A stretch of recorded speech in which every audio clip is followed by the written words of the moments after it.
태원의 세 가지 보배.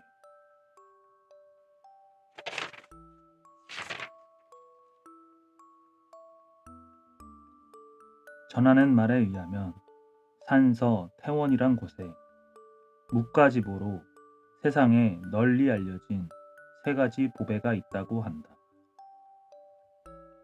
그 첫째는 진나라 초기 사람 왕이지가 태원부에 써준 태원부 현판이요. 그 둘째는 당나라 초기 사람 오도자가 한 초부에게 그려준 백선화요. 그 셋째는 조선 사람 한석봉이 태원 곽상서집 도화병풍에 써놓은 글이다. 이 세 가지가 태원 삼보로 불리우게 된 데는 그럴 만한 이야기가 전해지고 있다. 첫 번째 보물, 왕이지의 태원부 현판. 진나라 초기 때의 일이다. 나라에서는 처음으로 태원부를 세우고 왕이지의 친구를 태원부사로 봉하여 내려보냈다. 어명을 받고 내려온 부사는 도임하는 날로 태원부 수선에 달라붙었다. 마음 먹고 하는 일이라 얼마 안 가서 태원부는 말끔히 수선되어 그 옛 모습을 찾아볼 수 없게 되었다. 이제 태원부란 현판만 번듯하게 내걸면 모든 일이 끝날 판이었다. 태원부의 현판이라고 하면 태원부의 얼굴이나 다름없는 것인데 이렇듯 중요한 일을 누구에게 맡겨야 하는가? 부사는 생각하고 생각하던 끝에 왕이지를 찾기로 하였다. 이유는 첫째로 왕이지는 천하의 서성으로 불리우는 사람이니 그가 쓴 현판은 세상에 비할 자 없을 만큼 눈에 띌 것이요. 둘째로 왕이지는 자기와 친구지간이니 부르면 꼭 올 것이고 오면 서슴지 않고 써주리라 믿었던 까닭이다. 태원부사가 생각대로 수화를 시켜 소식을 전했더니 과연 며칠이 지나지 않아 왕이지가 태원부에 이르렀다. 오래간만에 친구를 만난 왕이지는 부사의 어깨를 정겹게 툭툭 치면서 이 사람 친구, 자네가 부사는 되었어도 친구만은 잊지 않았네 그려. 감사하이. 라고 하였다. 그러니 부사도 왕이지의 어깨를 툭툭 치면서 옛말에 이르기를 부모를 팔아 친구를 산다고 하였는데 내 부사가 되었다고 친구까지 있겠나? 안 될 소리지. 라고 하였다. 대부에 새겨둘 만한 소리일세. 헌데 무슨 일로 불렀나? 허허, 자네가 먼저 내 마음을 알아주는군. 이래서 친구가 좋다는 걸세.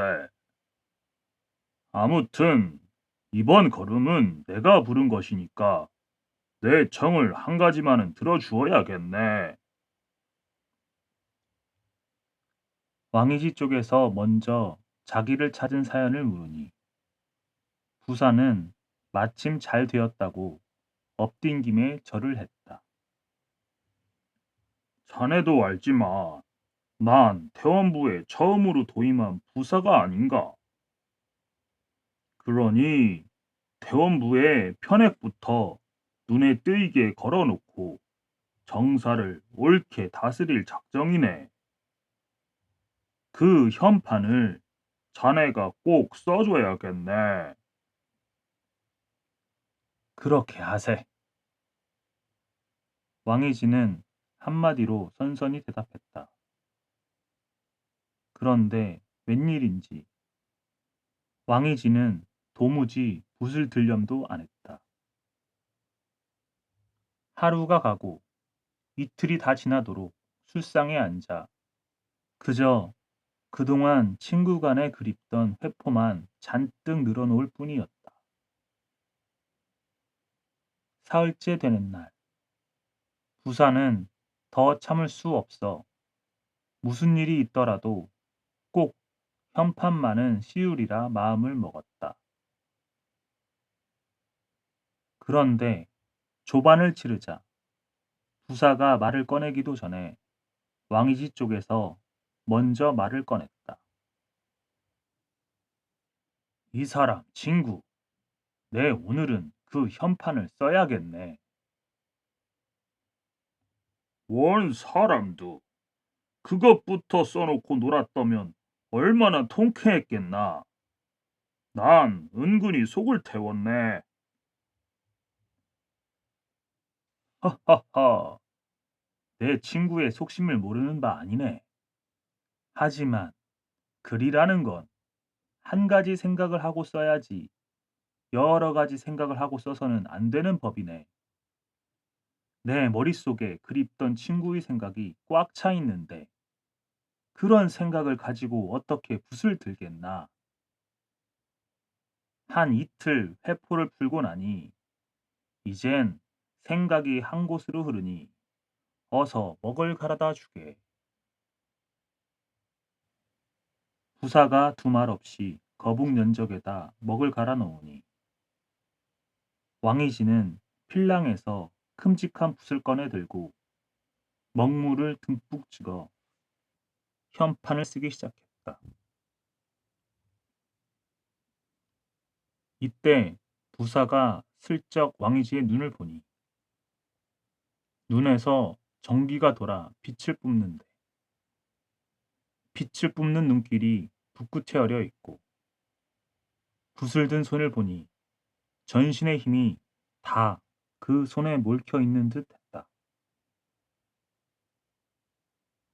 왕이지가 한자 또 한자 내리쓰는데 전화한 그 글자마다에는 태원의 아름다운 산수가 내려앉아 빛을 뿌린 것 같았다. 왕이지는 현판을 다 쓰자 붓을 놓고 들여다보더니만 빙그레 웃었다. 헌데 이때 다 써놓은 현판을 들여다보던 부사는 그만 저도 모르게 양미간을 찌푸렸다. 현판은 태원부라고 써야 하겠는데 큰 대자에 점 하나를 찍지 않아 태원부가 아니라 대원부로 되었다. 당대의 명성이 하늘에 닿아 서성으로까지 불러 모시우는 왕이지가 설마하니 태자와 대자를 분간하지 못할 수는 없었다. 부사는 왕이지를 의심할 대신 제 눈을 의심하면서 몇 번이나 다시 보았지만 대원부라 써놓은 것이 틀림없었다. 그런데 왕이지는 먹이 다 마른 현판을 제꺽 들고 나가 태원부 정문 위에 걸어 놓더니만 작별을 고했다. 여복의 진구. 후한 대접을 받고 변변찮은 글자 셋을 남겼네. 그럼 나는 가네. 이때 부사는 자기 앞에 서 있는 사람이 범인이었다면 점 하나를 찍지 않아 태자가 대자로 됐다며 꾸짖을 수 있었겠지만 글 쓴 사람이 다름 아닌 서성 왕이지인지라 입이 떨어지지 않아 말을 못했다. 부사는 하는 수 없이 왕이지를 바래어 태원부를 나섰다. 왕이지는 몇 번이나 부사를 보고 이젠 돌아가라고 하였지만 현판의 글씨를 마저 씌울 궁리만 하던 부사는 십리길이나 왕이지를 따라 걸었다. 이제 더 가면 다시 돌려 세우기도 난처한지라 부사는 울며 겨자 먹기로 말을 낼 수밖에 없었다. 바로 이때 왕이지가 먼저 말을 걸었다. 이 사람 친구, 내 자네가 따라온 속셈을 알만하네.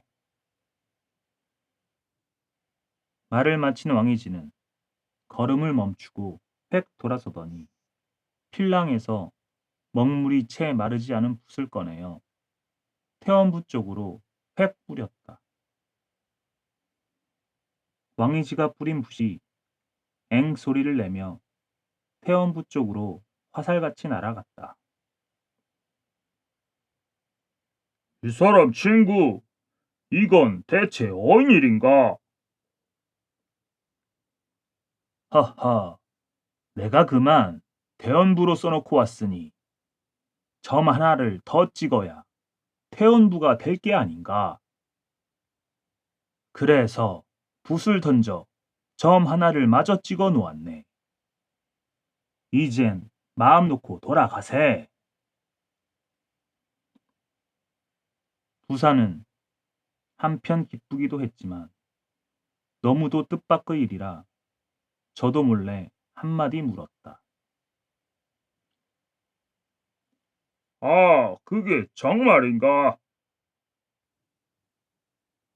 네, 할 말이 없어서 친구 앞에서 거짓말을 하겠나? 사람도 원. 그럼 애초에 점 하나를 찍어 놓을 것이지. 친구의 간장을 말리면서 심리나 되는 얘까지 와서 붓을 뿌릴 게 뭔가? 그래, 점 하나를 깜빡 잊었던가? 아니면 재간을 피워보느라고 그랬던가? 배운 재간을 써본 걸세.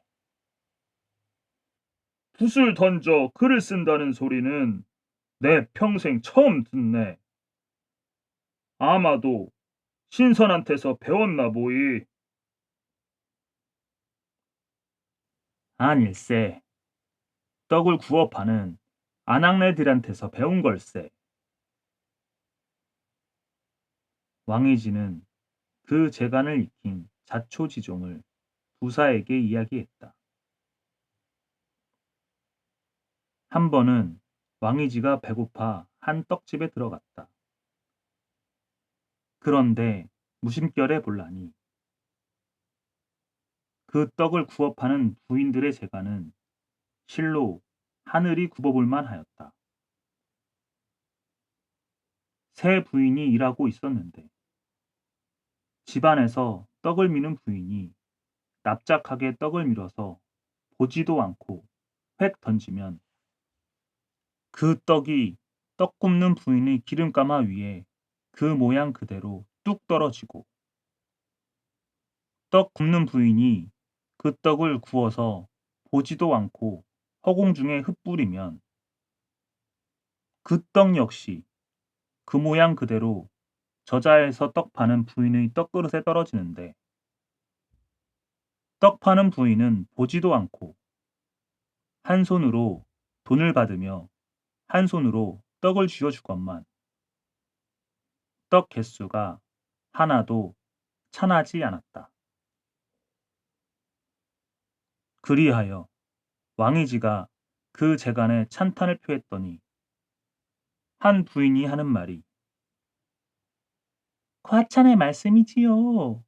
능하면 생소한 것이 없다 했거늘 익히고 또 익히면 세상에 익히지 못할 재간이 어디 있사오리까? 라고 하였다 한다. 그때로부터 왕이지는 부인네들의 말을 명심하고 더욱 글쓰기에 공력을 들였는데 매일 벼루돌이 먹물을 씻어서 던지는 바람에 왕이진의 뜨랑 연못이 시꺼먼 빛을 띠었다고 한다. 이 사람 친구, 하찮은 백성이라도 배울 것은 많다네. 백성에게서 배울 줄 모르면 백성을 다스리는 도를 모를 것일세. 그럼 다시 만나세. 왕이지가 말을 마치고 떠나자 부사도 급급히 십리길을 되걸어서 태원부에 이르렀다. 돌아온 부사는 현판부터 쳐다보았다. 그랬더니 왕이지의 말 그대로 과연 십리 밖에서 뿌린 붓이 날아와서 큰 대자 밑에 점 하나를 찍어 놓았는데 크지도 않고 작지도 않고 높지도 않고 낮지도 않게 꼭 제자리에 찍혀 있었다. 보통 사람 같으면 바로 가까이에서 붓을 들고 쓴다 해도 그처럼 힘있고 전화하게 쓸 수는 없을 것이었다. 태원 부사는 너무나 감동하여 무릎을 툭 쳤다.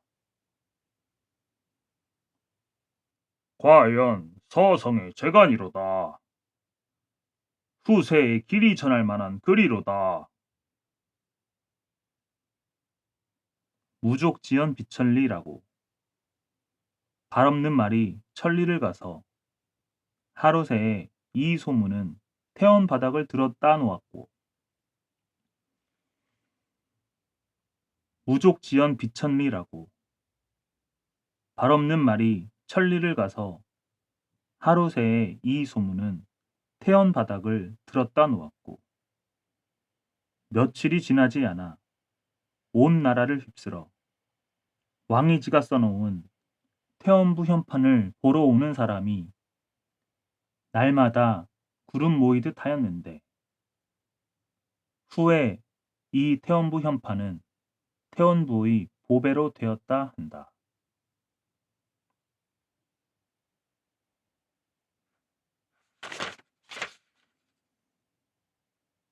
두 번째 보물, 오도자의 백선화. 당나라 초기 때의 이야기다. 중원 하남 땅에 오도자라는 사람이 있었는데 비천한 가정에서 태어났지만 그림을 하도 잘 그려 화성으로까지 받들렸다. 오도자가 새를 그릴 때 날개를 그리면 그 새가 날아나고 오도자가 꽃을 그릴 때 꽃잎을 다 그리면 즉시 향기가 진동해서 나비가 날아들었다고 하니 그림 재간을 가히 알 수가 있다. 이렇게 그림 재간이 뛰어난 오도자가 어느 한 해 산수 그림을 그리려고 명산 대천을 찾아다니나니 태원 땅에 이르게 되었다. 헌데 명산 대천을 찾느라 길 없는 길을 걷다 보니 노독이 난 데다가 주림까지 겹쳐들어 그만 산 기슭에 정신을 잃고 쓰러졌다. 해는 서산에 너울너울 지는데 때마침 한 초부가 나무를 태산같이 등에 지고 이곳을 지나다가 산 기슭에 쓰러진 오도자를 발견하였다. 초부의 성은 조씨였는데 그는 날마다 태원 장거리에 가서 나무를 팔아 근근득식 살아가는 가난한 사람이었다. 조씨가 보니 쓰러진 사람은 비록 의관은 정제하나 굶고 지쳐서 쓰러진 것이 분명했다. 조씨는 자기 어려운 형편을 생각할 새도 없이 나무 짐을 길 옆에 팽개치고 오도자를 등에 업고 단숨에 집으로 뛰어갔다. 나무꾼 조씨가 생사 여부도 알 수 없는 낯선 사람을 업고 바쁜 걸음으로 집에 들어서니 물레질하던 조씨 부인이 깜짝 놀라 마주 나왔다. 여보 부인 놀라지 마오. 내 길가에 웬 사람이 쓰러진 걸 보고 업고 왔으니 어서 웃방에 자리를 펴고 미음을 쑤오. 부인은 두말 없이 방에 들어가 자리를 펴놓고 미움을 쑤었다. 얼마 후 조신의 부부는 미음을 한 술 두 술 오도자의 입에 떠넣기 시작했다. 오도자는 본래 병든 몸이 아니고 객지에서 고생하다 모진 주림에 쓰러졌던 터라 주인네가 떠넣어주는 미음을 먹고 나니 정신이 들었다.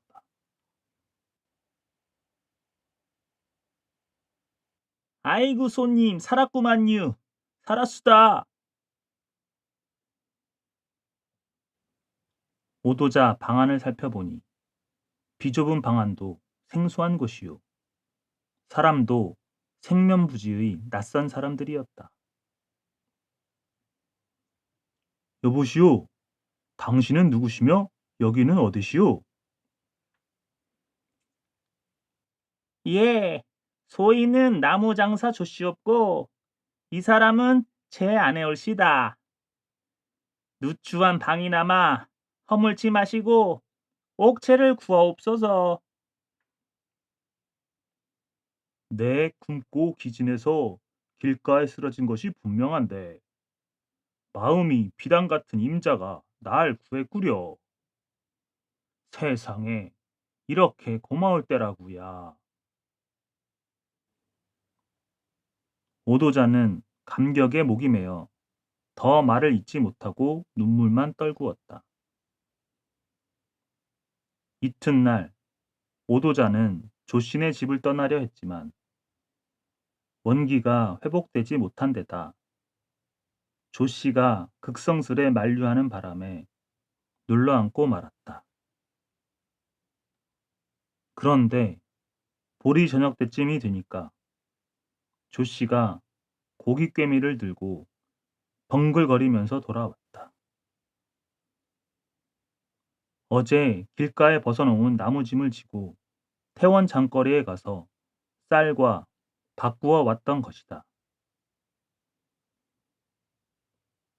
그날 저녁을 맛있게 먹고 난 오도자가 빈방에 홀로 앉아 어떻게 하면 마음씨 고운 이 부부의 은혜를 갚을까 하고 이궁리 저궁리 하는데 느닷없이 아래 방에서 물레질 소리가 들려왔다. 오도자가 내려다보니 등불도 없는 새까만 방에서 조씨 부인이 물레를 잡고 있었다. 먹물을 풀어놓은 것 같은 새까만 방에서 들려오는 물레질 소리는 구슬프게 흐느끼는 울음소리 같은데 가담가담 오리가 끊어져 손떠듬으로 그 끊어진 시로리를 입노라고 물레 소리가 들리지 않을 때에는 오도자의 간장도 토막토막 끊어지는 것 같았다. 오도자는 한숨을 쉬며 주인을 찾았다. 여보, 주인. 임자는 부인이 날마다 이처럼 어두운 방에서 물레질하는 걸 볼 터인데 어찌하여 방도를 대지 않으시오? 저렇게 어두운 방에서 물레질을 하려니 여간 안타깝겠소이까. 부끄러운 말씀이오나 어디 기름 살 돈이 있습니까? 하오나 날마다 하는 일이니 불을 켜지 않는다 해도 이젠 손끝에 눈이 내려붙어 별일이 없사옵니다. 주인의 말을 들으니 오도자는 가슴이 뭉클해났다. 구차한 살림에는 이탈내탈하며 말썽이 많은 법인데 이 집 내외는 화목하기가 한 사람 같고 남을 돕는 것을 낙으로 여기니 참으로 고마운 사람들이었다. 오도자는 이 마음씨 착한 사람들에게 꼭 은혜를 갚으리라 마음먹고 자리에 누웠다. 이튿날 아침 동산에 해가 솟을 무렵 오도자는 자리에서 일어나 자기가 애지중지 간수하고 다니던 흰 부채를 꺼내어 거기에 그림을 그리기 시작했다. 아침이 다 되자 오도자의 그림도 다 그려졌다. 조반을 치른 후 오도자는 그림을 그린 부채를 조씨 앞에 내놓았다. 갈 길이 바빠서 오늘은 떠나야겠소이다.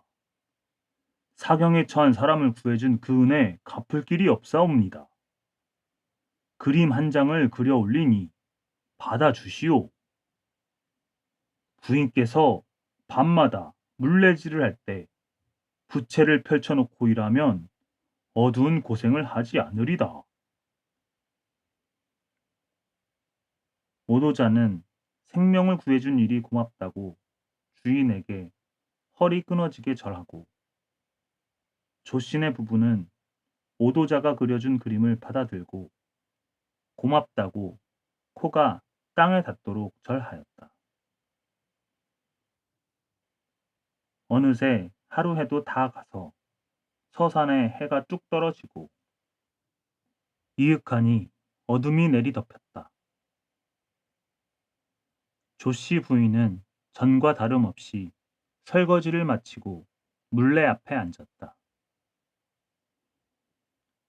이때 조씨는 방 한켠에 앉아 오도자가 그려준 부채를 펼쳤다. 그러자 부채에서 햇살 같은 밝은 빛이 나오며 갑자기 온 방이 대낮처럼 밝아졌다. 참으로 귀신의 조화도 미치지 못할 신기한 일이었다. 조씨 부부는 너무도 기이하고 신기해서 부채만 들여다보았다. 그림은 부채 한가운데에 그려져 있었는데 쟁반 같은 둥근 달이 둥실 떠서 수려한 산천을 비추는 것이었다. 방안을 대낮처럼 밝혀주는 그 빛은 분명 그 그림 속의 달에서 공작새가 나래를 펼친 듯이 비쳐나오는 빛이었다. 여보, 그 손님은 분명 인간에 사는 사람이 아니고 옥경에서 내려온 선관이요. 선관이 아니고야 어찌 이런 재간이 있으리요. 여보, 부인, 내 이 그림 부채를 펼쳐놓고 있을 테니 어서 물레를 돌리요. 부인은 밝은 빛이 차 넘치는 방에서 신이 나서 물레질을 하는데 물레가락도 신이 나서 노래하며 돌아가는 듯 하였다. 이날부터 밤이면 밤마다 불빛 하나 볼 수 없던 조씨네 집에서 밝은 빛이 흘러넘치고 물레가락이 돌아가는 소리가 흥겹게 들리니 이를 이상히 생각한 이웃들이 남몰래 찾아와 엿보고 그 영문을 알게 되었다. 이리하여 빛을 뿌리는 신기한 백선화가 온 태원 땅에 소문이 자자하게 되다 보니 태원 부사까지 이 일을 알게 되었다. 태원 부사가 소문을 듣고 조신의 집에 찾아가 백선화를 보니 그림은 과연 듣던 소문과도 같이 빛을 뿌리는데 부채의 그림 아래편에 오도자란 석자가 있었다. 과연 화성이 그린 그림임에 틀림없었다. 이때로부터 백선화는 더 널리 알려졌고 태원의 보배로 되었다.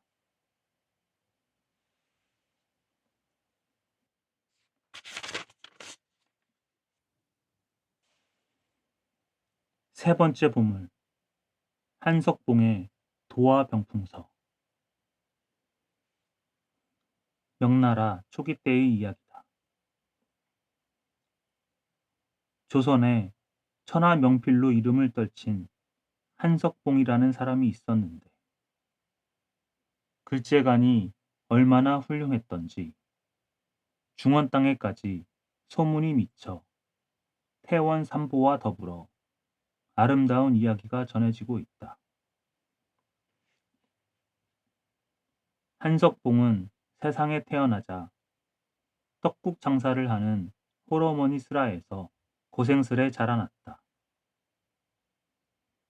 한석봉의 어머니는 떡국 장사를 하여 살림을 지탱하다 보니 여간 궁하게 보내지 않았지만 아들을 가르치는 일은 조금도 게을리하지 않았다. 어머니는 날마다 떡국을 판 돈에서 한두 푼씩 빼내어 남몰래 모아두었다가 한석봉이 장성하여 10여 세가 되니 글공부를 보냈다. 석봉아, 나만은 가슴속에 뜻을 세워야 하고 뜻을 세웠으면 어떻게 하나 그 뜻을 이뤄야 하느니라. 오늘부터 산속에 들어가 글을 익히되 10년이 되기 전에는 어떤 일이 있더라도 돌아오지 말아라. 어머니, 명심하겠습니다. 여지까지 기둥같이 믿어오던 어머니 곁을 떠나본 적 없는 석봉이지만 어머니의 간절한 소원이요. 엄한 분부라 집을 나서지 않을 수 없었다. 한석봉은 어머님이 떡국 팔아 모은 돈을 가슴에 품고 산속의 절간을 찾아가 스님을 스승으로 모시고 글공부를 시작했다. 원체 충명한 데다가 마음 먹고 하는 공부라 한석봉이 절간에서 7년 세월을 하루와 같이 열심히 공부하니 그만하면 막히는 글이 없는 것 같았다. 게다가 홀로 계신 어머니 생각이 간절하여 한석봉은 7년이 지나자 그만 집으로 돌아오고 말았다. 헌데 1년 365일, 한 해도 아닌 7년 세월을 산에 가서 글 공부하던 아들이 돌아왔는데 어머니는 전혀 기뻐하는 기색도 없고 아들의 인사도 반갑게 받지 않았다.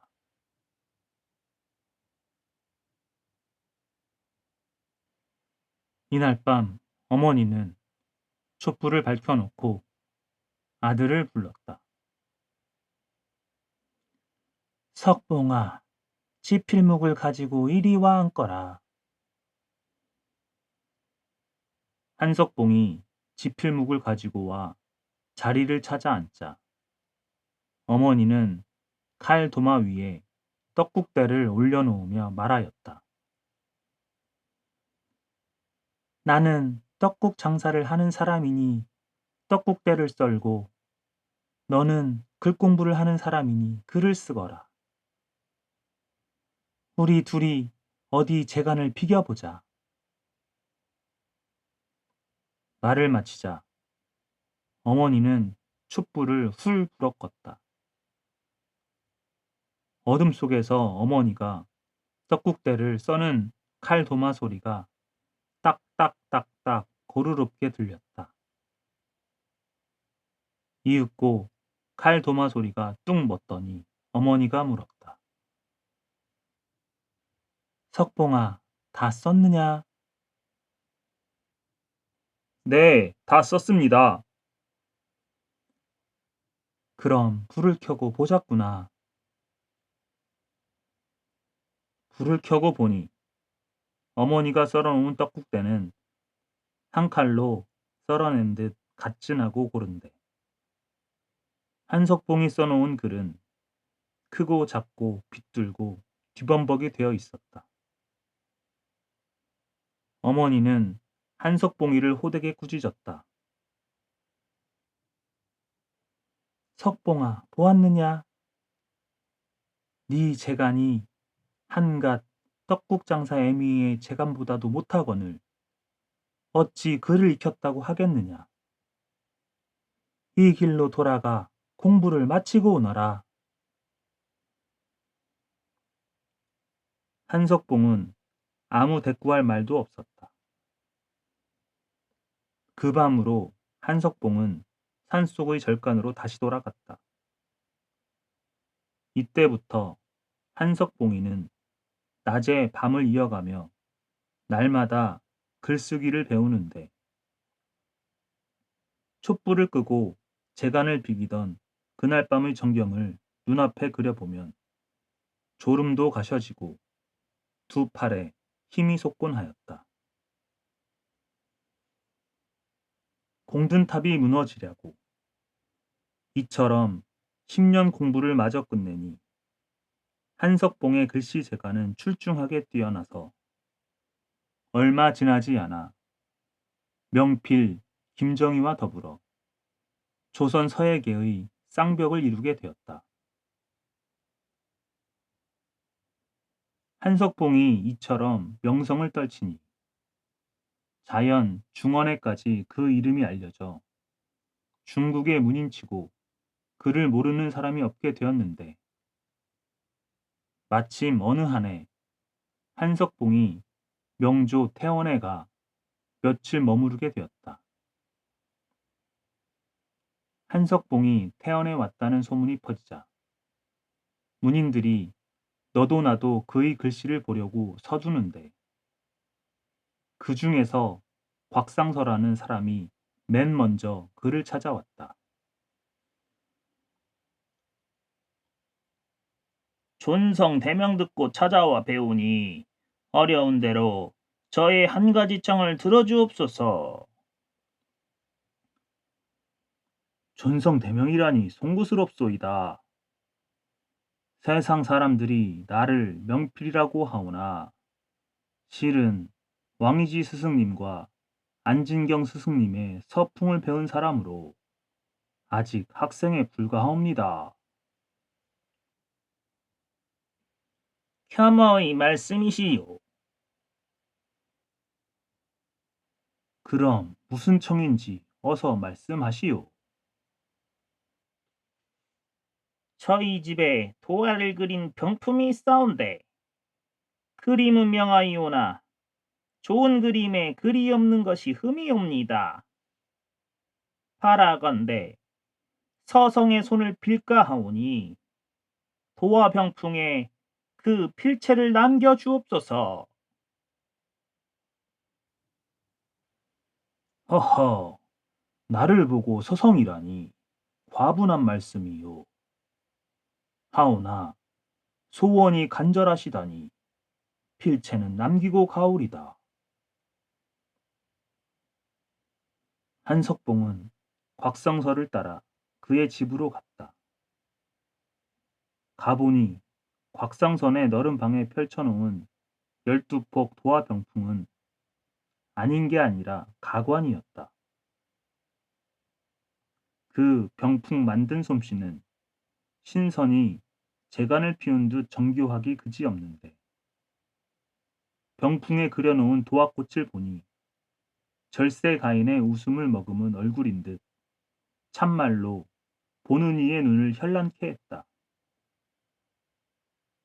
한석봉은 그림 앞에 서 있는 것이 아니라 아름답고 향기 그윽한 꽃 속에 서 있는 듯 한식경이나 황홀에 있다가 다시 그림을 자상히 살펴보니 그 꽃빛깔에는 더구나 화공의 솜씨가 어려 있었다. 다 같은 복숭아 나무에 피어난 꽃이지만 윗가지에 피어난 꽃은 붉고 아랫가지에 피어난 꽃은 붉은 중에도 흰 빛이 석연하니 이 속에 꽃을 그리는 오묘함이 있었다.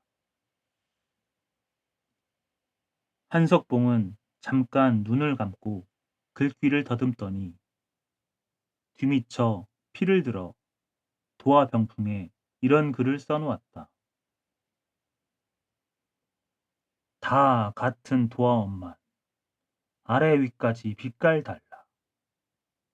그 어인 연고냐고 동풍더러 물었더니 다행히 그 사이에 말할 줄 아는 새가 있어. 윗까지 진 붉은빛 비쳐서 아래 꽃잎 발그레하다 하더라. 한석봉이 일필휘지로 이렇게 써놓으니 아름다운 그림에 명필의 필체가 어울려 도화 병풍은 한결 더 빛발쳤다. 헌데 곽상선은 써놓은 글을 보더니 어딘가 서운한 생각이 들었던지 겉으로는 허리 굽혀 인사하며 예절스럽게 대했지만 한석봉이 자리를 뜨자 도화 병풍을 겹쳐서 한켠에 밀어놓고 거들떠 보지도 않았다. 그러던 어느 날이었다. 하루는 곽상서가 시골에 다녀갔다가 밤 늦게야 집으로 향하는데 갑자기 눈앞이 환해지는 것 같았다. 곽상서 이상한 생각이 들어 두리번 사방을 살펴보니 하늘이 조화를 부리는지 갑자기 가기가 서리며 한 줄기 빛이 자기 눈앞으로 비쳐왔다. 곽상서는 이것이 평생에 처음 당하는 일이라 급히 말을 몰아 그 빛을 따라 달렸다. 십리길을 달려가 보니 그 빛은 태원부 자기 집 쪽에서 새어나와 멀리 십리 밖까지 비추었다. 갑자기 집에 무슨 보배라도 생겨서 저런 빛을 뿜는 걸까? 곽상서는 천방지축으로 빛발을 따라 방에 들어가 보니 방 안에 불도 켜놓지 않았는데 그 눈부신 빛발은 겹쳐 세운 병풍 속에서 흘러나오고 있었다. 곽상서가 부랴부랴 도화 병풍을 펼쳐보니 다름 아닌 한석봉의 글이 그런 현란한 빛을 뿌리고 있었다. 곽상서는 그제야 무릎을 툭 쳤다. 과연 만천하에 빛발치는 필체로다. 곽상서는 지난 일을 생각하고 스스로 자책내송하며 한석봉이 도화 병풍에 써놓은 글을 향하여 공손히 허리 굽혀 절하였다.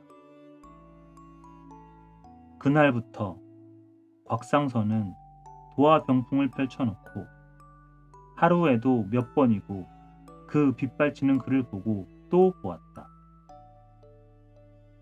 병풍을 겹쳐 두었을 때도 심리나 광채를 뿜던 한석봉의 글은 병풍을 펼쳐놓자 더 현란한 광채를 뿜어 집안에 해가 돋은 듯 하였다.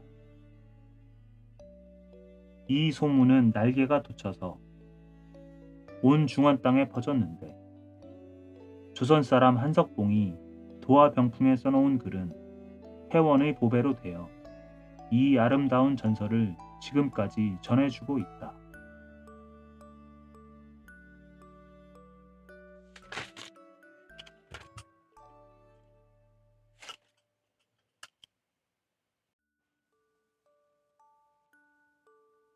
마릉도상에서 일만대의 화사를 남기다.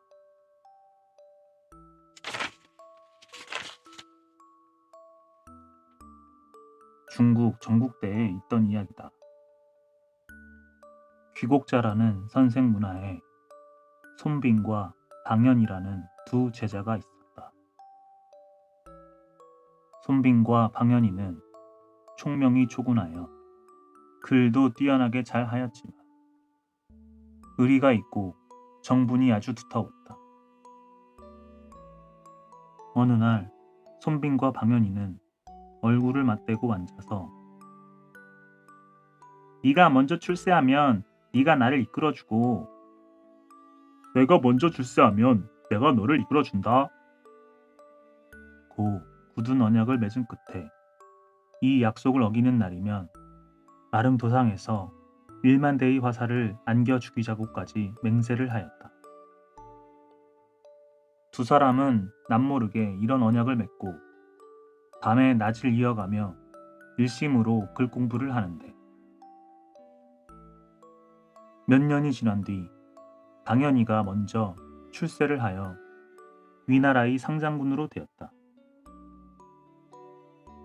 방연이는 비록 당당한 장군이 되었지만 어제날 친구와의 언약을 중히 여기고 자주 글방으로 찾아와 손빈이더러 위나라로 함께 가자고 졸랐다.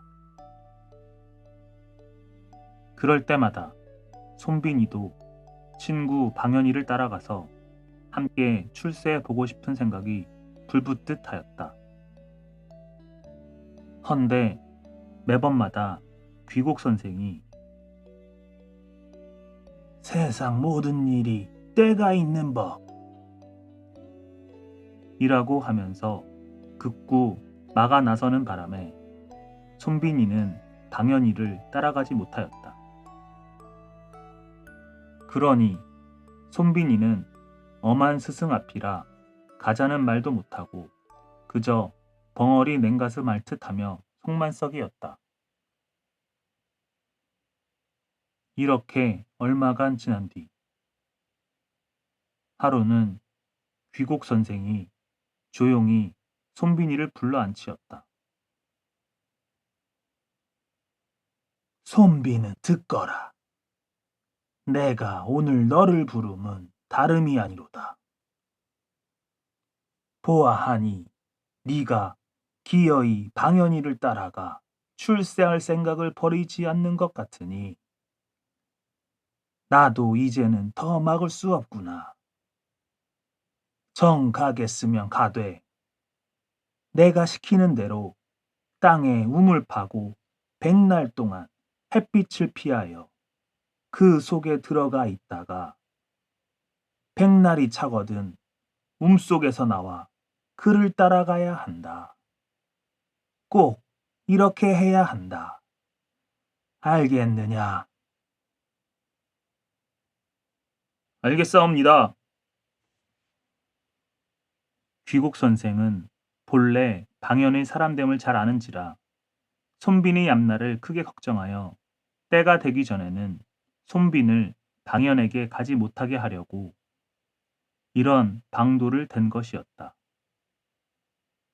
그런데 손빈은 방연을 따라갈 생각이 간절한지라 그 까닭도 케어 묻지 않고 선생이 시키는 대로 속에 들어가 빨리 100날이 지나가기만 기다렸다. 그러니 100날을 참고 기다릴 리가 없었다. 아니나 다를까 손빈이 속에 들어앉은 지 한 달도 채 못 가서 방연이 또 손빈을 찾아왔다. 방연이 서생들이 글 읽는 글방에 와서 손빈을 찾으니 그는 그림자도 보이지 않았다. 귀곡 선생한테 물었지만 선생도 모른다고 고개를 저으며 무정 모르쇠를 댔다. 그러니 방연이는 전신의 맥이 확 풀리어 그 자리에 풀썩 주저앉아 손빈의 이름을 서럽게 부르며 어린애처럼 엉엉 울었다. 그러다가도 하늘을 우러러 앙천통곡을 하는데 길 가는 사람이 들어도 가슴이 미어질 지경이었다. 그러니 그 가까이 움막 속에 있는 손빈의 마음은 더 말할 나위가 없었다. 손빈은 꿈속에서 방연이 자기 이름을 부르며 슬피 우는 소리를 듣자 그리움에 목이 메고 안타까움에 구곡간장이 마구 비비탈려 끊어질 것만 같아서 더는 꿈속에 숨어 있을 수 없었다. 손비는 귀곡 선생의 간곡한 타이름도 생각할 새 없이 꿈속에서 펄쩍 뛰어나와 방연의 손을 덥석 잡고 그와 함께 방성통곡하였다. 귀곡 선생이 생각해 보니 손빈이 방연이를 따라갔다가는 필시 역경에 빠질 것이 분명한데 그렇다고 말려낼 재간도 없었다. 이제는 뜨는 해를 막지 못하고 지는 해를 동여매 놓지 못하는 격이 되고 말았다. 그래서 귀곡 선생은 떠나는 손빈에게 미리 마련해 두었던 금낭 비단 주머니를 품에서 꺼내어 주며 가장 위급할 때 꺼내 보라고 당부하였다. 방연이는 글방에서 글 공부를 할 때 맺은 언약대로 손빈을 위나라에 데려왔는지라 너무도 기뻐서 며칠간 그와 마주 앉아 그새 그립던 이야기도 나누고 먼 장래도 담론하고 손빈이 글방에서 글을 배운 것도 알아보고 손빈의 재간도 알아보았다. 헌데 며칠 서로 이야기를 나누어 보니 자기가 출세시켜 주자고 데려온 손빈은 범상한 사람이 아니고 장차 자기보다 더 크게 될 사람이었다. 당연히 생각해 보니 장차 손빈이가 더 크게 출세하는 날이면 자기는 위나라의 상장군 자리에도 앉아 있을 것 같지 않았다. 뒷간에 갈 때 생각 다르고 올 때 생각 다르다고 이때부터 당연히는 철석같이 다진 친구 간의 언약을 버리고 손빈을 죽여 없앨 생각만 하였다. 방연은 손빈을 죽이자고 드는 사람이라 며칠 지난 뒤에 그에게 다른 벼슬은 주지 않고 자기 손 아래에 있는 굴량도감이란 벼슬을 주었다. 그래야 손빈을 해친데도 자기 마음대로 할 수 있었다. 방연의 속생각을 모르는 손빈은 친구 덕에 굴량도감을 하게 되었다고 기뻐하며 그날부터 굴량도감 자리에 앉아 나라의 굴량과 말, 마초를 빈틈없이 살피었다. 위나라에서는 나라에 충성한 굴량도감을 얻어왔다고 방연을 크게 칭찬하고 위나라 사람들은 손빈을 우러러 보았다. 하지만 방연은 손빈과 얼굴을 맞대고 있으면서도 동상이몽이라 그를 해칠 궁리만 하고 있었다. 어느 날 방연은 수하의 신복을 불러다 한밤중에 쥐도 새도 모르게 손빈이 맡아보는 마초더미에 불을 놓게 하였다. 마초더미에 불이 달리니 삼당 같은 연기가 탈에 치며 솟고 화광이 하늘에 닿았다. 손빈이 씨름 놓고 침상에 누워 자다가 마초더미에 불이 붙었다는 소리를 듣고 깜짝 놀라 뛰어나왔지만 때는 이미 늦었었다. 나라의 마초더미는 하룻밤새 다 타서 잿더미만 남았다. 이렇게 되니 굴량도감인 손빈이 무사할 리 없었다.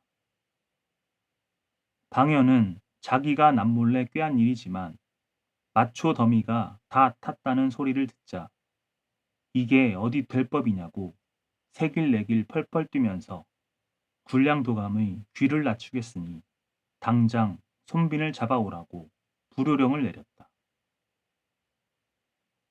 방연이 영을 내리자 나졸들이 우르르 모여와서 손빈을 잡아 끌었다. 그제야 손빈은 자기가 방연의 꾀에 떨어졌다는 것을 알고 애초에 귀곡 선생의 말을 듣지 않고 방연을 따라 온 것을 후회하였다. 하지만 후회해도 소용은 없었다. 손빈은 속으로 선생님 하고 부르며 눈물을 흘리고 흘렸다. 그러자 귀곡 선생의 얼굴이 눈앞에 떠오르며 귓전에 선생의 목소리가 쟁쟁 울렸다. 손빈아, 네가 떠날 때 준 금낭을 잊었느냐? 손빈은 그제야 귀곡 선생이 미리 자기의 앞날을 걱정하여 비단 주머니를 주었다는 것을 알고 가만히 비단 주머니를 꺼내 보았다. 귀곡 선생이 준 비단 주머니에는 아무 물건도 들어있지 않고 다만 글 한자를 쓴 종이가 있었는데 그 글을 보니 미칠 광자였다. 손빈은 선생이 쓴 그 글 한자를 보자 머리에 피뜩 떠오르는 생각이 있어 이젠 살았구나 하고 긴 숨을 내쉬었다. 손빈은 방연의 앞에 잡혀가자 입에 침을 개질개질 물고 횡설수설하며 되는 대로 미치광이 행세를 하였다. 방연이 보니 손빈은 틀림없이 미친 것 같은데 아무리 군법이 중하다 해도 미친 사람 목에 칼을 댈 수는 없어 잠시 놔두었다. 하지만 마초 더미에 불이 났다고 미치광이까지 되었으랴 하는 의심이 생겼다. 그래서 방연은 손빈을 돼지굴에 쳐넣고 그 허실을 알아보려 하였다. 헌데 방연이 살펴보니 손빈은 분명 미치광이였다. 돼지굴에 들어간 손빈은 돼지 똥속에서 돼지처럼 뒹굴며 돼지와 함께 자기도 하고 돼지와 함께 구유에 쏟아놓은 돼지죽도 쭉쭉 들이켰다. 며칠을 두고 봐도 그 모양 그 꼴이었다. 그제야 방연은 시름을 놓았다. 이 지경으로 미쳤으니 손빈이 제 아무리 총명과 재질이 뛰어났다 해도 더는 출세를 못할 것이고 그렇게 되면 자기에게 안갚음을 못할 것인즉 후환이 없어진 셈이었다. 그래서 방연은 손빈을 놓아주기로 마음먹었다. 그러나 혹시 하는 근심도 없지 않아 손빈의 종지뼈를 베어 던지고 내쫓았다. 방연에게 종지뼈를 잘리운 손빈은 그때부터 자기 이름자의 빈자를 종지뼈 빈자로 고쳐 쓰고 방연의 일을 가슴속에 깊이 묻어두었으며 가만히 기회를 보아 위나라를 떠나 제나라로 도망하였다. 그 후였다. 손빈을 밀어내고 더 높이 발아오른 방연이는 더욱 기세사나워져 위나라 군사를 거느리고 한나라로 쳐들어갔다. 방연의 군사들은 한나라 땅을 짓밟으며 갖은 만행을 다하였다. 하지만 힘이 약한 한나라는 방연의 군사를 도저히 당해낼 수 없는지라 이웃에 있는 제나라에 구원을 청하게 되었다. 이때 손빈은 재간 있는 모사로 제나라에 소문이 자자하였다. 제나라에서는 한나라도 구하고 손빈의 지략도 알아볼 겸 손빈에게 군사를 주어 방연희를 물리치고 위험에 처한 한나라를 구하게 하였다. 헌데 손빈은 곧장 한나라에 가서 방연과 맞서 싸울 대신 도리어 위나라로 쳐들어갔다. 위나라는 한나라를 치려고 모든 군사를 풀어 한나라로 보냈는지라 나라 안은 텅 비나 다름없었다. 산돼지 잡으러 갔다가 집돼지 잃는 격으로 된 위나라는 손빈의 군대 때문에 당장 위험에 처하였다. 그러니 방연의 군대는 한시도 한나라에 머물러 있을 수 없게 되었다. 방연은 부랴부랴 군사를 돌려세워 손빈의 군사를 내쫓으려 위나라에 돌아왔다. 그런데 방연이가 군사를 거느리고 손빈의 군사를 맞받아 가는데 웬일인지 손빈은 방연의 군사와 맞서 싸울 생각은 하지 않고 군사를 되돌려 도망을 치기 시작했다. 손빈은 방연의 군사가 쫓아오면 뛰고 방연의 군사가 멈추면 자기도 멈추면서 유인하며 후퇴하는데 첫날에는 군사 한 사람이 부엌을 둘을 만들어 놓고 밥을 지어 먹게 하고 그 다음 날에는 군사 한 사람이 제각기 부엌 하나를 만들어 놓고 밥을 지어 먹게 하고 사흘 날에는 군사 둘이서 부엌 하나를 만들어 놓고 밥을 해먹게 하였다. 그러니 부엌 자리는 날마다 절반씩 줄어들었다. 방연이 손빈이 군사를 쫓아가면서 그들이 밥해 먹은 부엌 자리를 찬찬히 세어보니 날마다 절반씩 줄어드는지라 틀림없이 군사들이 바빠서 뺑소니 친 게 분명하다고 여겼다. 사흘 동안에 반에 반씩 줄었으니 손빈의 군사는 그 태반이 도망한 셈이었다. 방연은 코웃음을 쳤다. 그럼 그럴 테지. 잿간놈 나에게 종지뼈까지 잘리웠으니 내 이름만 듣고도 바빠서 주랭랑을 놓는구나. 그렇게 바삐 후퇴를 하고야 병사들이 도망치지 않을 수 있나.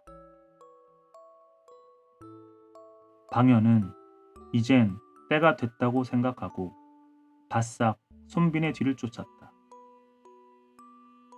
그러나 이때 손빈은 벌써 마른 고갯길에 군사를 매복시켜 놓고 오로지 방연이 오기만 기다리고 있었다. 날이 어둑어둑할 무렵 방연이는 군사를 거느리고 마른 고개에 이르렀다. 얘가 어디냐? 마른 고개인 줄 아려옵니다. 방연은 마릉이란 말에 그만 몸이 오싹하며 겁이 더럭 났다.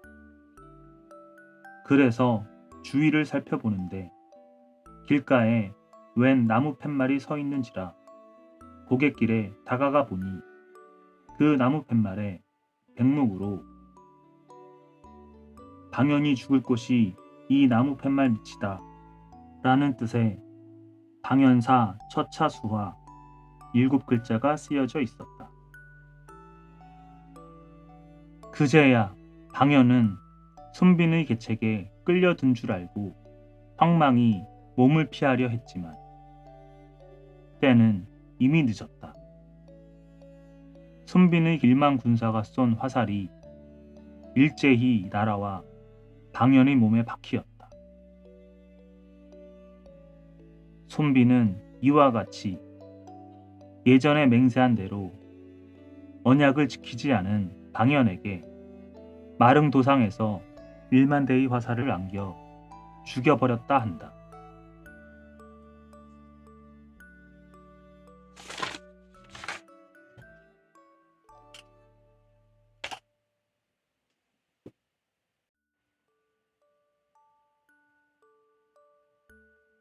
지은 보은.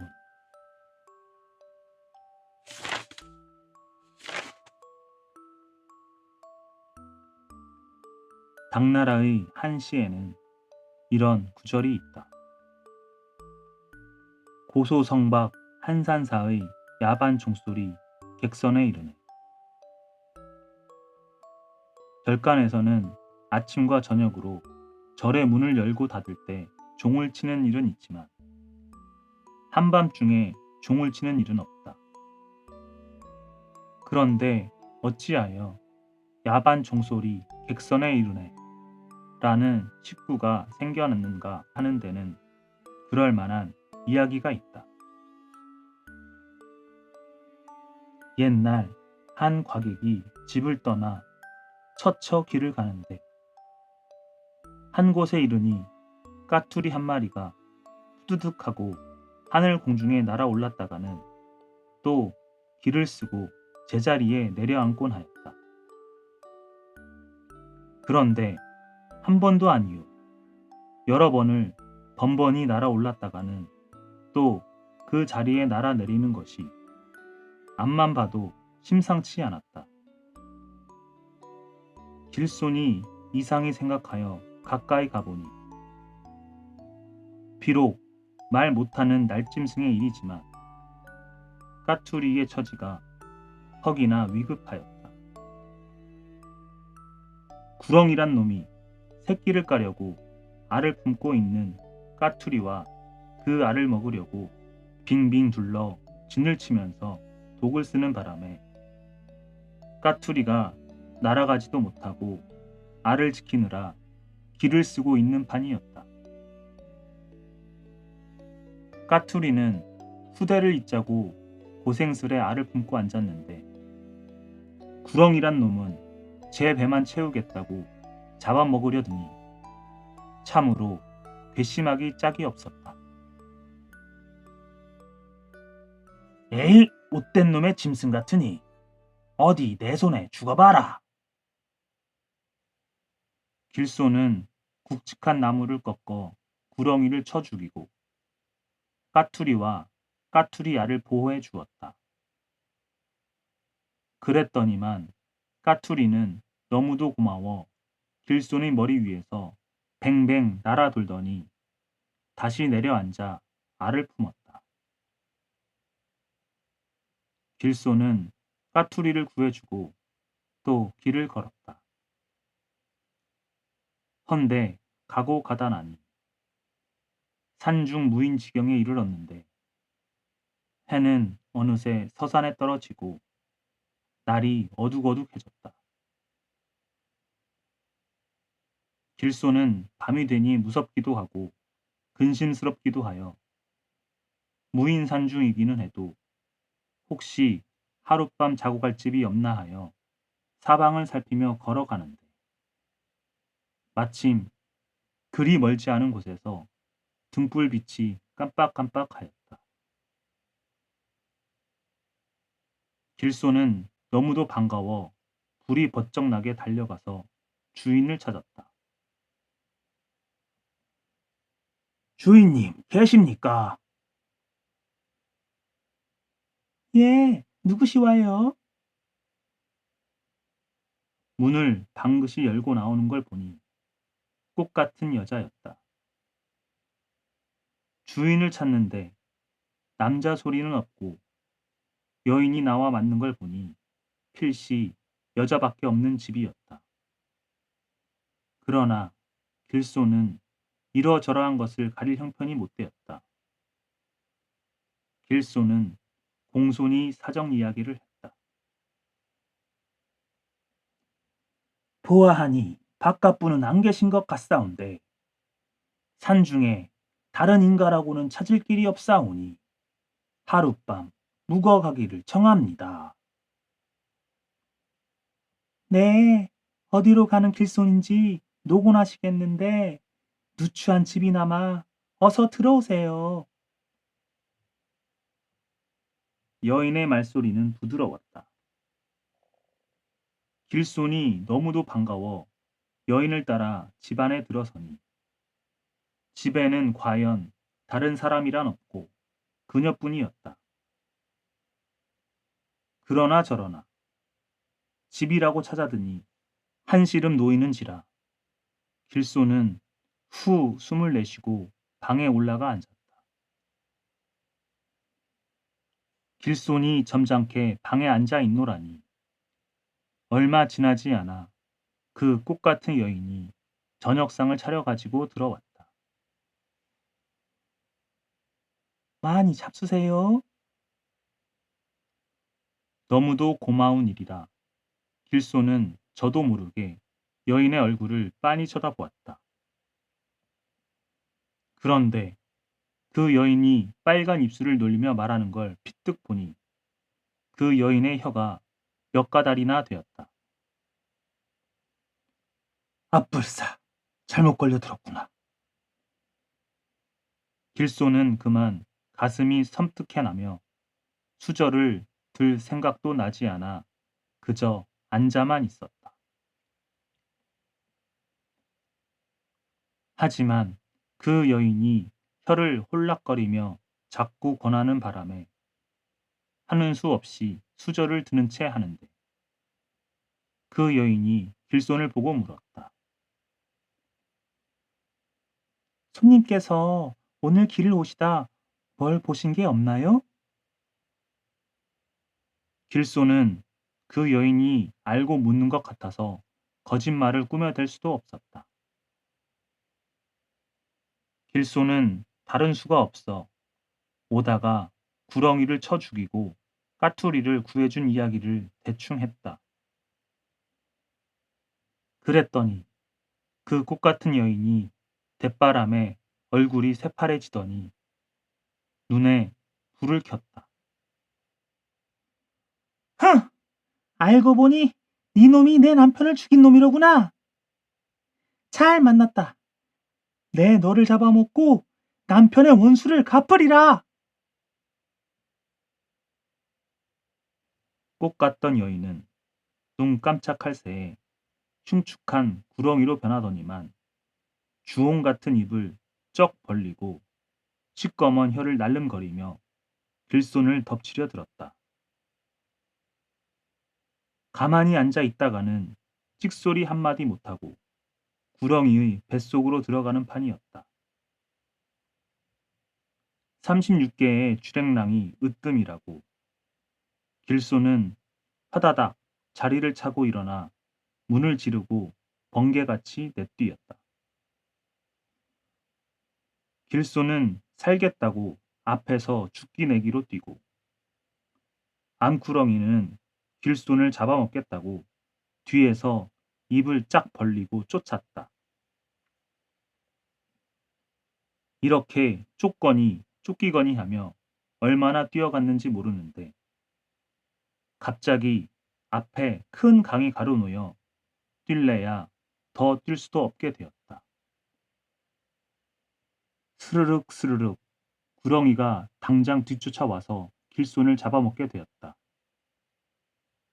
그런데 죽을 경우에도 살 방도가 생긴다고 마침 강가에 배가 메어 있었다.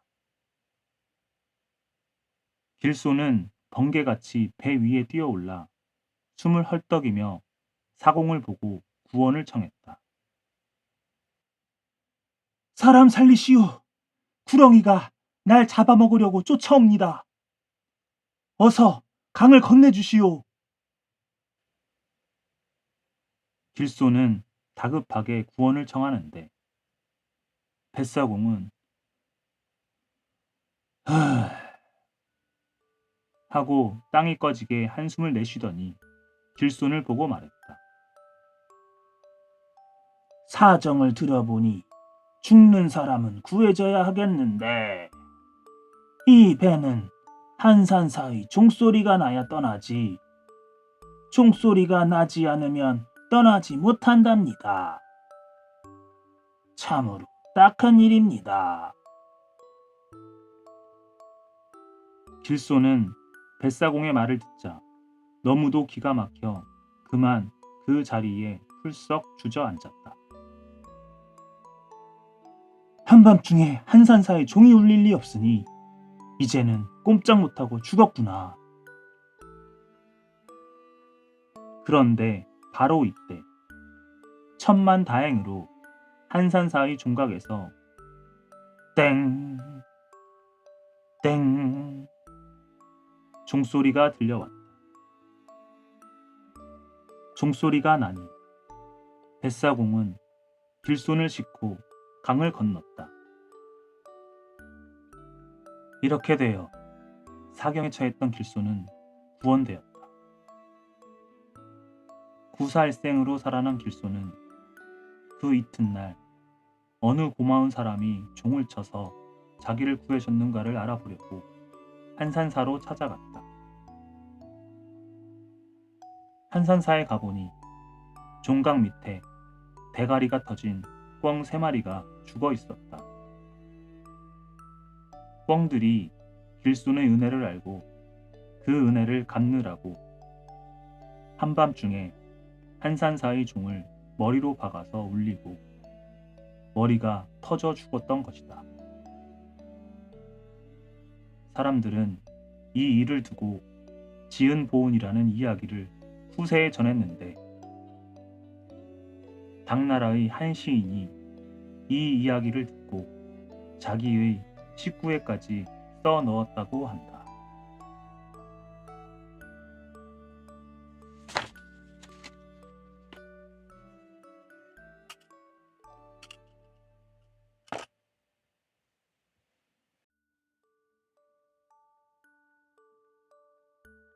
손수고의 운덕.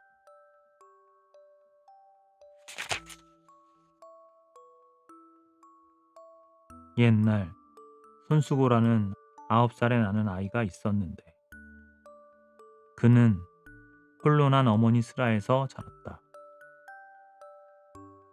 애비 없는 손수고는 의지란 하나밖에 없는 어머니를 하늘같이 믿고 살았으며 어머니는 슬하에 하나밖에 없는 수고를 태산처럼 믿으며 고생도 낙으로 삼고 살았다.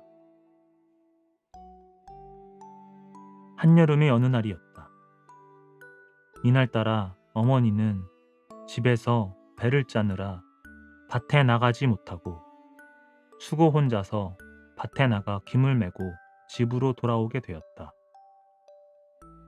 헌데 방정맞게도 수고는 오는 길에 길가에서 대가리 둘이 달린 뱀을 보았다. 옛 사람들이 이르기를 양두사를 보면 죽는다고 하였으니 수고는 이제 더는 살 길이 없이 죽게 되었다. 수고는 불쌍한 홀어머니를 이 세상에 남겨두고 죽는 것을 생각하니 일각에 하늘이 무너져 내리는 듯 기가 막혔고 자기도 말리 같은 앞날을 보지 못하고 죽어가는 것이 세상 없이 원통하였다.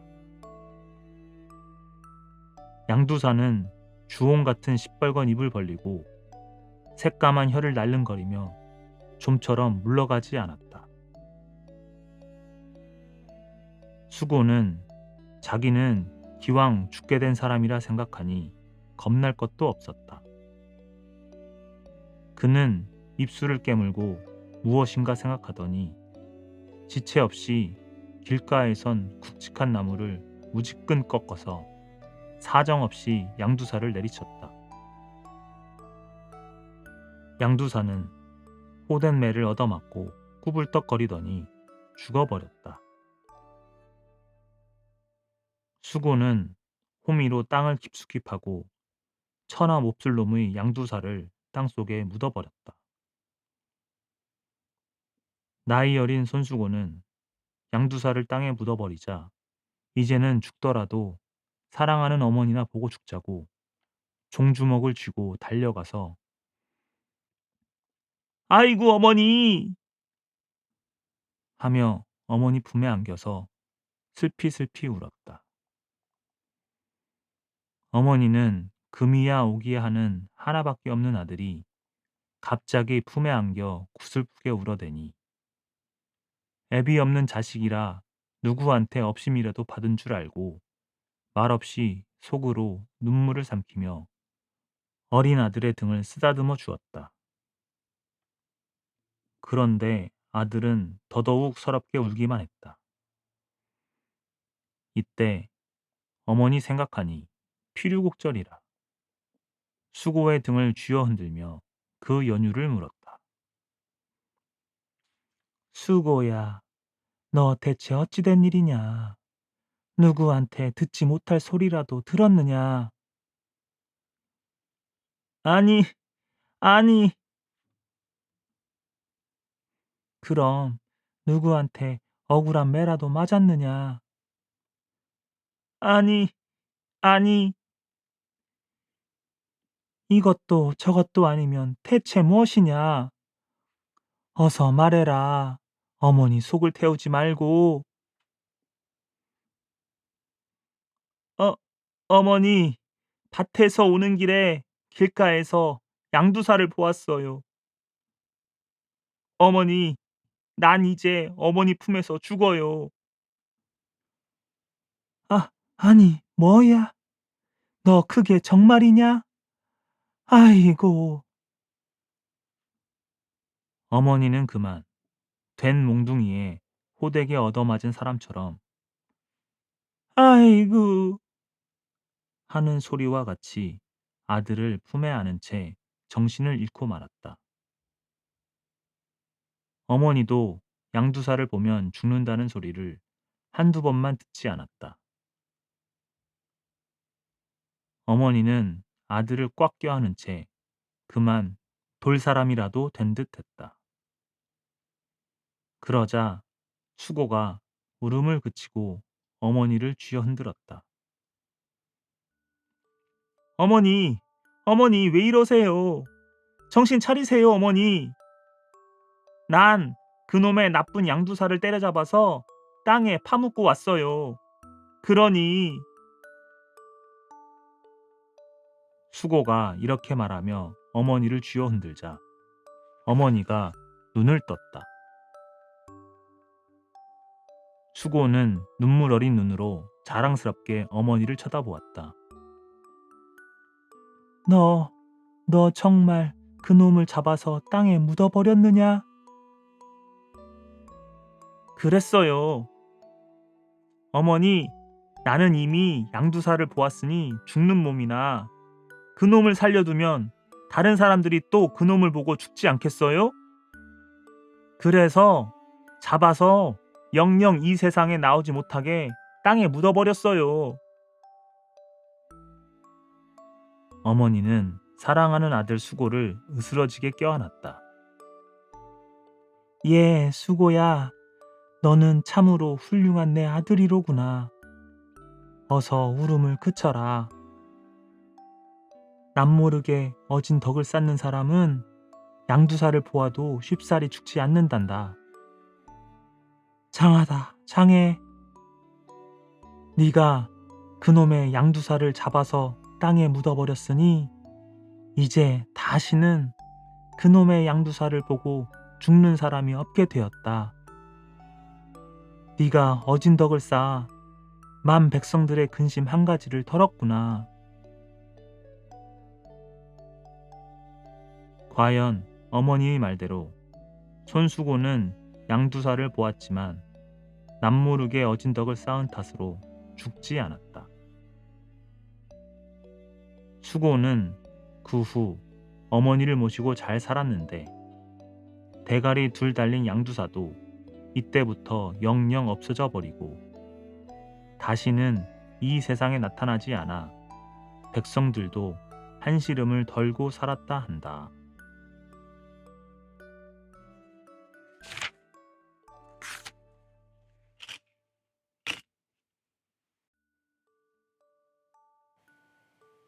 이백의 일화 첫 번째 이야기 광산마저.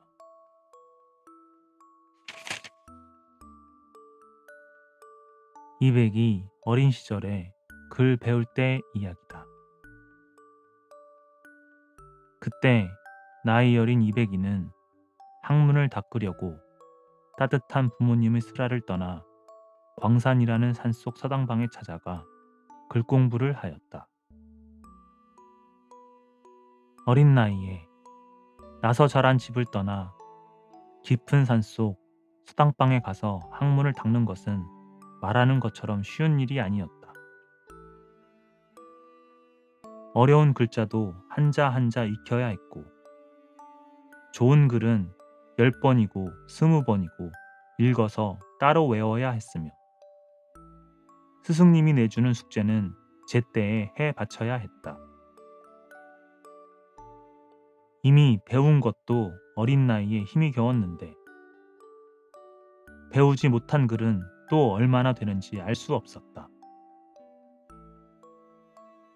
소년이노 학난성이라. 소년은 늙기 쉽고 학문은 성사하기 어렵다더니 정말 그러했다. 이백이 서당방에 와 공부한 지도 몇 해 잘 되는데, 나이는 해마다 한 살 한 살 늘어가고 글은 좀처럼 쉽게 늘어가지 않았다. 이백이 자리에 누워 홀로 생각하니 천지가 아득하였다. 그렇게 어려운 글을 다 배워내자면 검은 머리 팥뿌리처럼 된다 해도 될 것 같지 않았다. 게다가 어린 나이에 집을 떠난 지도 몇 해가 되니 나서 자란 집생것과 따뜻한 부모님 슬하가 눈물이 나도록 그리웠다.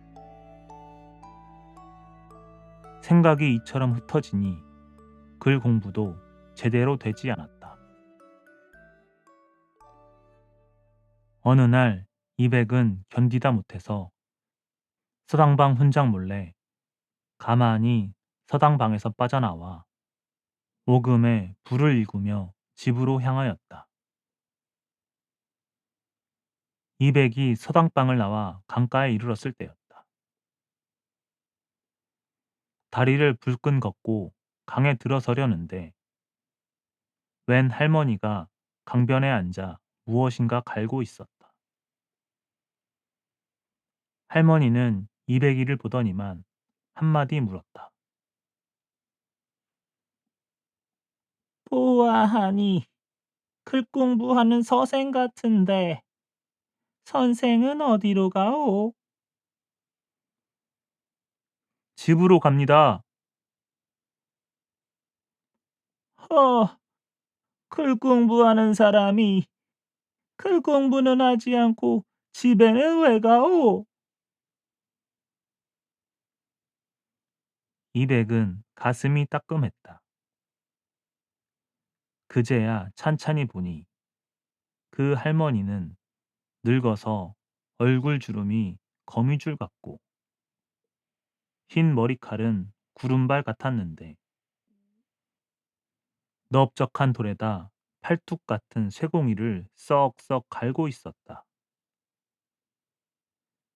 이백은 그만 이상한 생각이 들어 할머니 앞에 다가가 공손히 인사 올리고 그 연유를 물었다. 할머니, 그 쇠공이는 갈아서 못에 쓰자고 그러십니까? 왜, 이 늙은 것이 부질없는 일을 하는 것 같은가?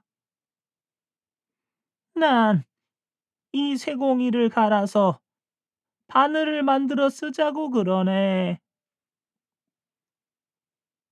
이백은 그만 어이가 없어서 한마디 했다. 아이 참 할머니도 그렇게 실한 쇠공이를 어느 천년에 갈아서 바늘을 만든다고 그러십니까? 할머니, 공연한 일을랑 하지도 마십시오. 이 말에 할머니는 쇠공이를 갈던 손을 멈추고 이백을 빤히 쳐다보며 대답했다. 공연한 일이라니. 그런 말은 아예 하지도 말게나. 이 쇠공이가 아무리 크다 해도 하루 갈면 하루 간 것만큼 줄어들 게 아닌가. 그러니 이틀 갈고 사흘 갈고 백날, 천날, 석삼년을 가느라면 쫄고 쫄아서 바늘이 될 날이 있을 거네.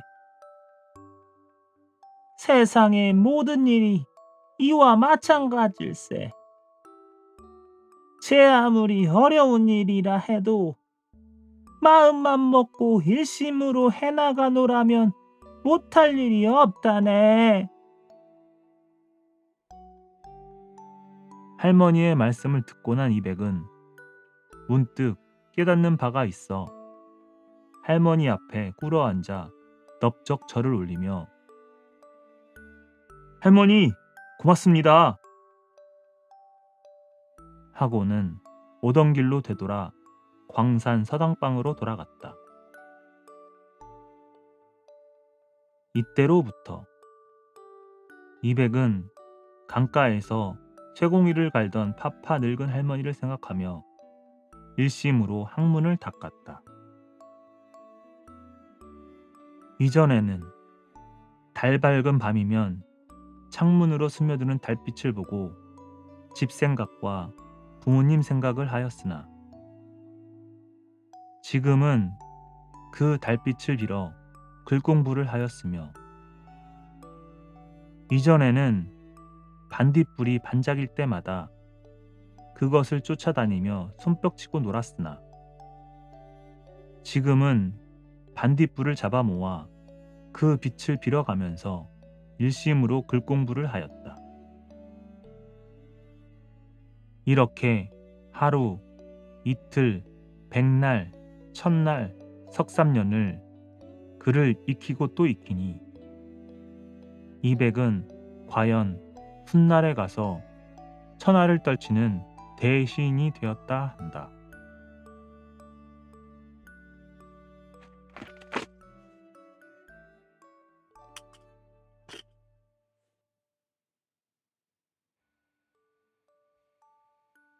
이백의 일화 두 번째 이야기 한 장 편지로 나라 기계를 떨치다. 당나라에서 수륙만리나 떨어진 중아세아에 파사국이라는 나라가 있었다. 파사국은 오늘의 페르시아이다. 파사국 임금은 당나라가 살기 좋다는 말을 듣고 주제넘은 욕심이 생겨 신하들을 불러놓고 물었다. 짐이 들음에 당나라 땅이 그토록 좋다 하니 그게 실말인고? 무신하들이 듣고도 대답을 못하는데 한 신하가 제꺽 임금 앞에 꿇어 엎드려 아뢰었다. 참말로 그러한 줄 아옵니다. 나라가 커서 북에는 눈이 펄펄 날리지만 강남에는 갖가지 아름다운 꽃들이 만발하여 화관에서 나비가 춤을 추며 논다 하옵더이다. 허허, 과시 좋은 고장이로고. 그뿐 아니옵니다. 산천이 수려하여 이르는 곳마다 경계조사없고 땅이 넓고 물산이 풍부하여 세상 부러운 것이 없다 하옵더이다. 파사국왕이 들으니 이 살찐 보배덩이 땅만 손에 넣으면 세상 부러운 것이 없이 천추만대 복을 누리며 살아갈 것 같은지라 불같은 욕심이 생겨 속이 부글거리고 머리가 뜨거워났다. 듣거라. 정녕 그러할진대 과인이 병사를 풀어 그 땅을 취하고자 하오니 경들은 이에 행할 만한고. 이렇게 되니 여러 신하들이 왈가왈부하며 문의가 분분했다. 상감마마 천만 불가한 줄 아래요. 당나라는 대국이라 유능한 장수와 천사만 해도 저희 나라 인구만큼 많사온데 어찌 소국으로 대국을 도모할 수 있사오리까? 한 신하가 이렇게 상주하니 다른 한 신하가 반대하여 나섰다. 아니올시다 상감마마. 저를 알고 남을 알면 100번 싸워 100번을 이긴다는 말이 있지 않습니까? 당나라는 비록 대국이나 저희 나라 허시를 모르옵니다. 저희 나라는 비록 소국이나 대국의 내막을 알면 그 사람의 도로 그 사람을 다스릴 수 있사오니 대국이라 해도 가히 취할 수 있을 줄로 아뢰옵니다. 신의 말이 과연 어여쁘도다. 그래, 무슨 방도가 있는고? 파사왕은 벌써 일이 성사하기는 한 것처럼 기뻐하며 물었다. 이에 그 신하가 계책을 올렸다. 상감께서 먼저 편지 한 통을 쓰시어 당나라에 사신을 보내옵소서. 그 나라에 우리 글을 아는 사람이 없어 답장을 보내오지 못하면 첫째로 그것은 그 나라에 유능한 자가 없고 우매함을 말하는 것이니 가히 없이 여길 수 있는 것이요. 둘째로 그 편지를 해득할 길이 없어 서로 이러니 저러니 하며 말썽 끝에 불화가 생기고 상하 좌우가 뜻이 합치지 못할 터인즉 그 틈을 타서 가히 쳐 이길 수 있는 줄로 아뢰옵니다. 가령 우리 글을 아는 사람이 있으면 어찌할 것인고? 마마, 그러하오면 그 나라에 유능한 자가 많음을 의미하는 것이니 섣불리 손을 대지 마옵소서. 어찌 제 손으로 제 눈을 찔러 멀게 할 수 있으리까? 파사왕은 이 신하의 말을 옳게 여기고 친필로 편지 한 통을 쓴 후 사신을 띄워 당나라에 보냈다. 파사국 사신은 배를 타고 만열이 해로를 거쳐 다시 육로로 장안에 들어섰다. 당나라 황제가 그 사신을 접해보니 수건으로 머리를 둘둘 말고 살갗이 가무스름한 게 생전 처음 보는 인종이었다.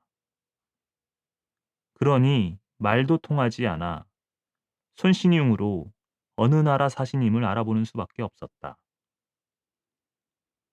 결국 수륙 몇 마리 밖의 파사국 사신임을 겨우 알았으나 그 찾아온 사연은 도무지 알 수 없었다. 파사국 사신이 장안에 며칠 묵으며 가만히 살펴본즉 모두 자기를 예절 바르게 대하며 공경하는 폼이 어찌 보면 두려워하는 기색 같았다. 게다가 파사국 말을 아는 사람도 없으니 인재도 별로 있는 것 같지 않았다. 그래서 속으로 일이 되었구나 하고 생각하며 어서 빨리 파사왕의 편지에 화답을 올리라고 하루에도 몇 번이나 독촉하였다. 한편 당나라 황제는 신하들 중에 파사국 글을 아는 사람이 없으므로 온 나라에 방을 내붙이고 파사국 말을 아는 사람이면 시급히 입궁하라고 영을 내렸다. 황제가 방을 내붙인 지도 여러 날이 지났지만 파사국 말을 안다고 찾아온 사람은 그림자도 보이지 않았다. 이 큰 나라에 파사국 말을 아는 사람이 하나도 없으니 그들이 얼마나 우리를 없이 여기겠는가. 황제가 이런 생각을 하며 안절부절 못할 때 뜻밖에도 이백이 입궁하여 어전에 이르렀다. 상감마마, 소신 이백이 문안드리옵니다. 아, 이백인고, 경이 어찌하여 짐을 찾는고, 참으로 오래간만일세. 이백은 하도 문장이 뛰어난 사람이라 어전에서 시를 지은 일까지 있으므로 황제는 반갑게 그를 맞았다. 황상님께 아뢰옵기는 황송하오나 소신이 파사국 말과 글을 좀 배웠기로 방을 보고 찾아왔나이다.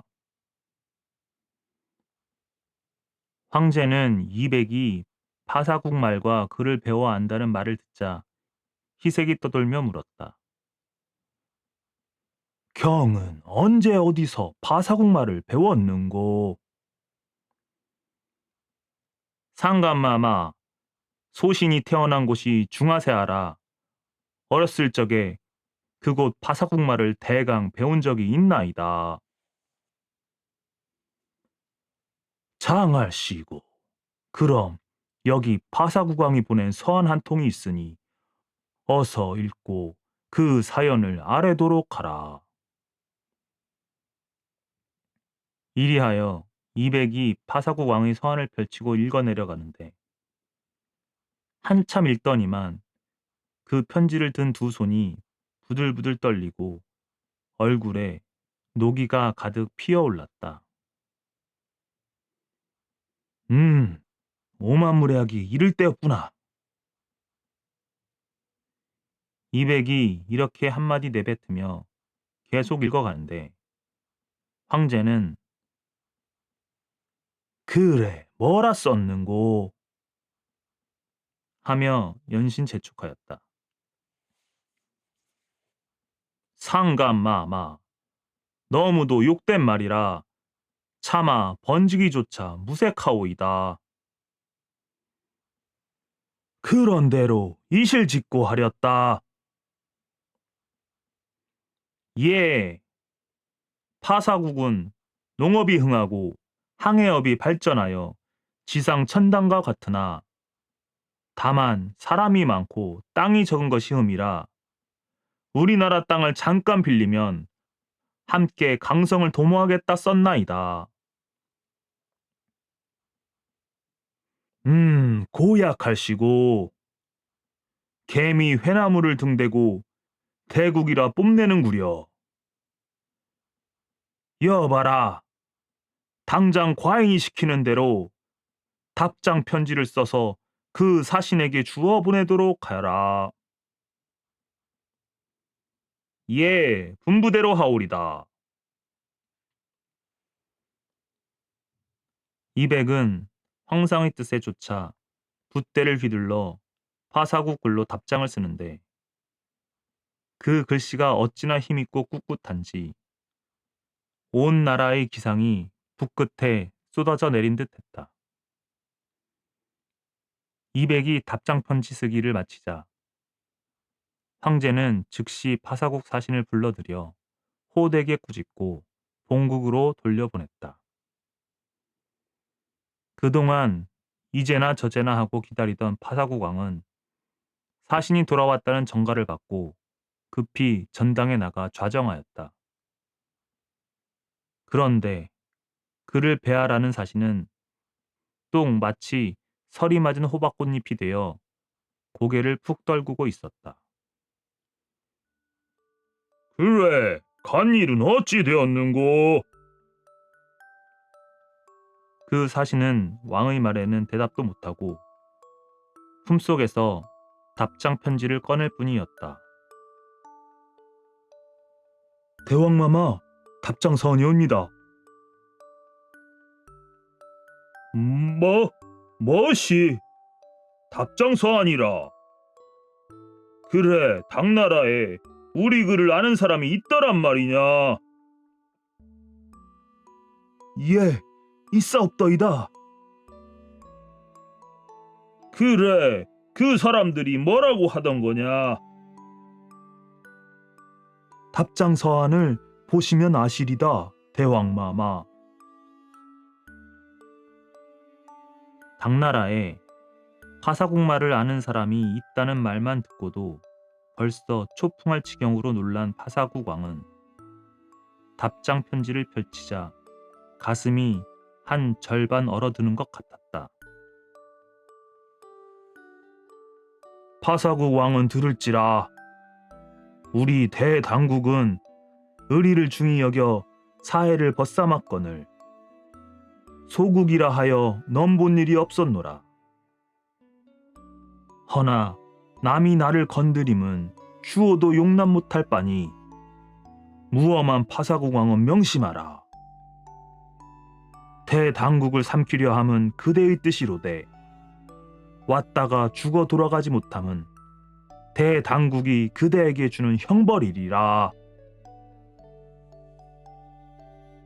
파사국 왕이 답장을 보고 나니 글자마다 서리치는 칼처럼 가슴을 찌르는지라. 그만 기가 팍 꺾이어 더는 망령된 생각을 하지 못하게 되었다.